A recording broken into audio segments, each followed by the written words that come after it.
Fort Worth ISD, meanwhile, announced a plan tonight to allow students back in classrooms. Our Brooke Katz was listening in. She's in the studio tonight with what this means for students, parents, as well as teachers. Brooke? Well, Doug, tonight the superintendent said the goal is to allow in-person instruction to resume on October 5th. He says that's an option 52% of parents said that they want, but health officials still say that date shouldn't be set in stone, at least not just yet.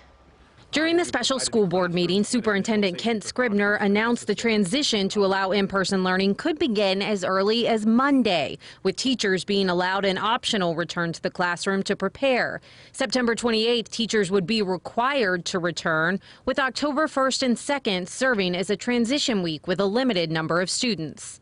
We think this would allow us, with a finite number of students, to work out any kinks in our implementation of social distancing and the like for those 52% who have selected in person. Among the safety precautions, high school students would perform self-checks for symptoms, but there would be on-site checks for elementary and middle school students, and face coverings would be required. Tarrant County's health director took questions during the meeting. Would you send your children to school right now in person? No. I have two of them that are school age and both are in online learning. Our family's decision, we're not comfortable sending kids to school till there's a COVID vaccine and it's proven to work. While the county has seen a downward trend in COVID cases in recent weeks, he says it's leveling off. As we were very gradual and cautious in getting to the point where we are, we need to be very gradual and cautious about changing our decision.